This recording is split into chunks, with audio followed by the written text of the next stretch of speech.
जीवन में ज्यादा रिश्ते होना जरूरी नहीं, पर जो रिश्ते हैं उसमें जीवन होना जरूरी है। जिंदगी की हर सुबह कुछ शर्तें लेकर आती है और हर शाम कुछ तजुर्बे देकर जाती है।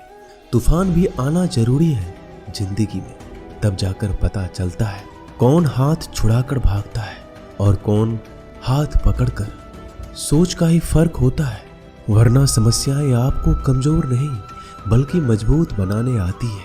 अकेले हो तो विचारों पर काबू रखो और सबके साथ हो तो जुबान पर काबू रखो।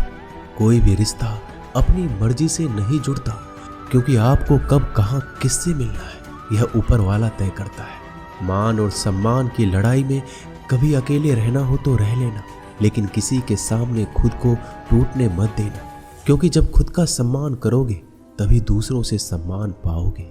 दिल साफ और मकसद सही हो तो यकीन रखो किसी न किसी रूप में ईश्वर आपकी मदद करते हैं।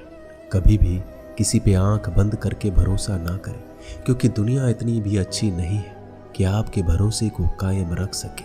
खत्म तो सब धीरे धीरे होता है, बस पता अचानक लगता है।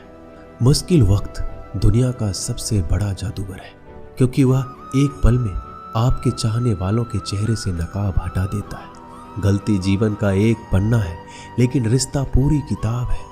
जरूरत पड़ने पर गलती का एक पन्ना फाड़ देना, लेकिन एक पन्ने के लिए पूरी किताब को मत खोना।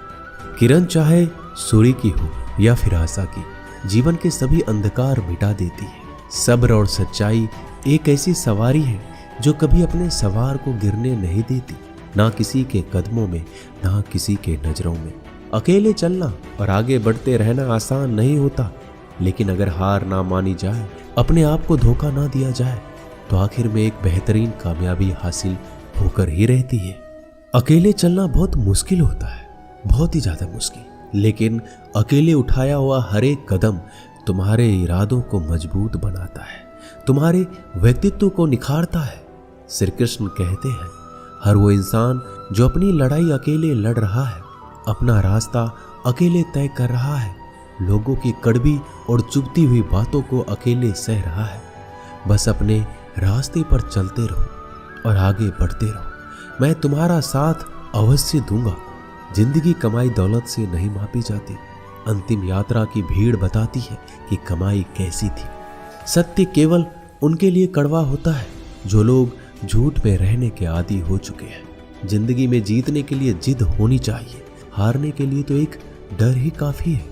भरोसा रखिए, जब हम किसी का अच्छा कर रहे होते हैं तो हमारे लिए भी कुछ अच्छा हो रहा होता है। सही फैसला लेना काबिलियत नहीं है, फैसला लेकर उसे सही साबित करना काबिलियत है। जैसे उबलते पानी में परछाई कभी नहीं दिखती, ठीक उसी प्रकार परेशान मन में भी समाधान नहीं दिखते।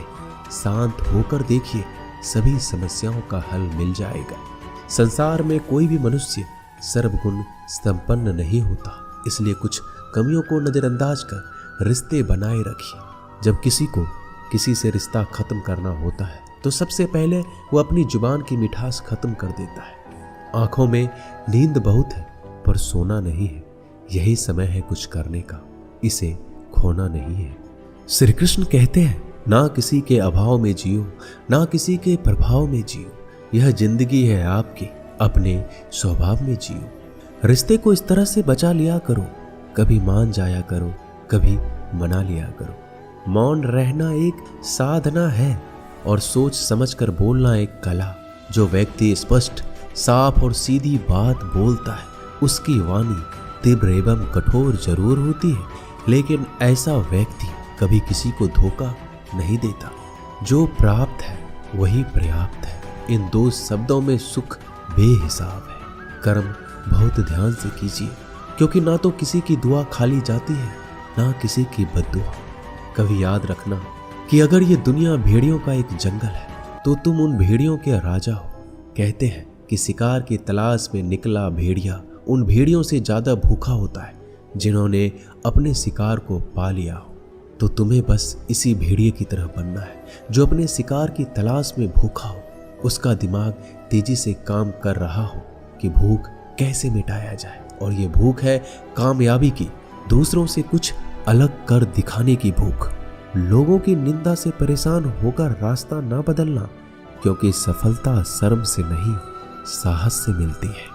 जीवन में आपको रोकने टोकने वाला कोई है तो उसका एहसान मानिए, क्योंकि जिन बागों में माली नहीं होते वह बाग जल्दी उजड़ जाते हैं। जो लोग मन में उतरते हैं उन्हें संभाल कर रखिए, जो लोग मन से उतरते हैं उनसे संभल कर रहिए।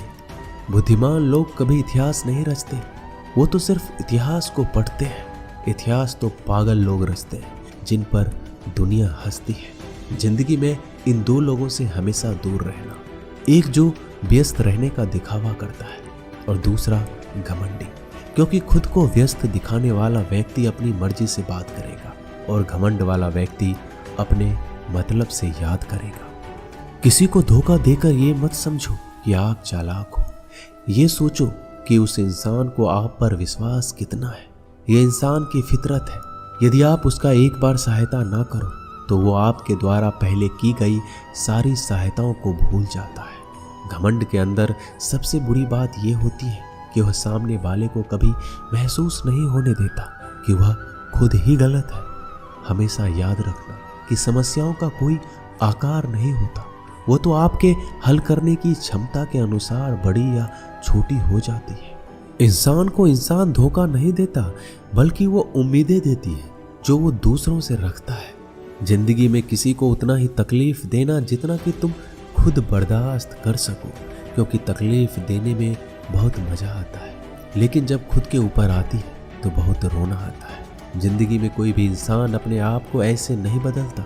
जिंदगी में कुछ ऐसे हादसे हो जाते हैं जो उस इंसान को बदलने पर मजबूर कर देते हैं।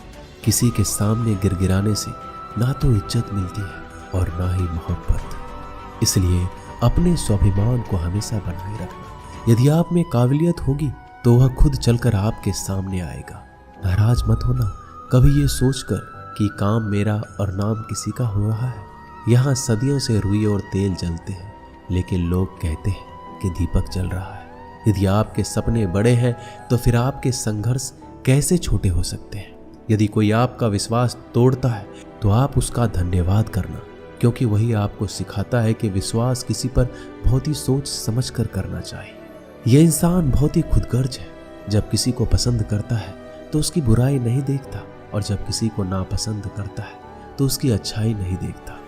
जो दोगे वही लौट कर आएगा, फिर चाहे वह इज्जत हो या धोखा।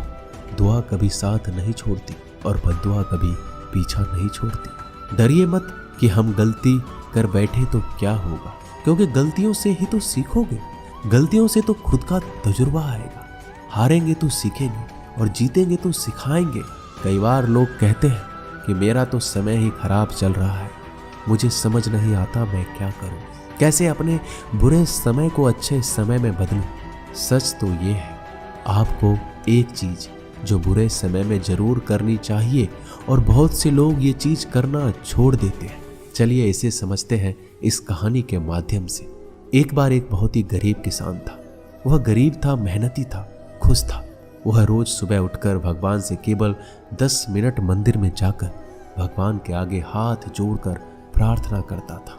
उस किसान की पत्नी भी हर रोज किसान के साथ मंदिर जाती। प्रार्थना करके वो सारा दिन अपने खेतों में काम करता। उसका जीवन बहुत ही अच्छा चल रहा था। अपनी मेहनत की कमाई से वो कुछ ज़्यादा नहीं कमा पाता था, लेकिन फिर भी जितना कमाता था उसमें से कुछ पैसे लोगों की भलाई में लगा देता था। एक बार उनके गांव में एक बीमारी फैल गई। किसान का इकलौता लड़का बहुत बीमार हो गया।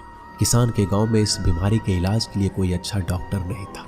पास के शहर में उस लड़के को ले जाया गया। शहर के इस अस्पताल का इलाज बहुत ही महंगा था। उस बेचारे किसान के लिए अस्पताल की, डॉक्टर की फीस, दवाइयों का खर्चा आदि दे पाना बहुत मुश्किल था। किसान दिन प्रतिदिन हिम्मत हारता जा रहा था। एक दिन अस्पताल में बैठे बैठे वो इतना हताश हो गया कि वह जोर जोर से रोने लगा और कहने लगा, पता नहीं किस चीज का बदला ले रहे हैं भगवान। कभी वो खुद को कोसता तो कभी परमात्मा को। पर किसान की बीवी को अटूट विश्वास था परमात्मा पर। परमात्मा उनको इस मुसीबत की घड़ी में मदद करने जरूर आएंगे। पर किसान को आशा की कोई किरण नजर नहीं आ रही थी।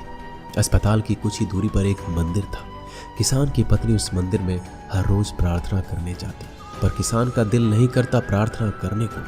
डॉक्टर ने किसान से कहा उसके बच्चे के इलाज के लिए 10,000 की आवश्यकता है, पर किसान के लिए इतनी बड़ी रकम इकट्ठा कर पाना असंभव था। किसान की पत्नी अब भी मंदिर जाती थी। वो भगवान के आगे हाथ जोड़कर प्रार्थना करती कि उसका पुत्र ठीक हो जाए। एक दिन मंदिर में एक सेठ आया। उसने किसान की पत्नी को कहा कि उसने किसान की बात उस दिन अस्पताल में सुनी जिस दिन किसान रो रहा था।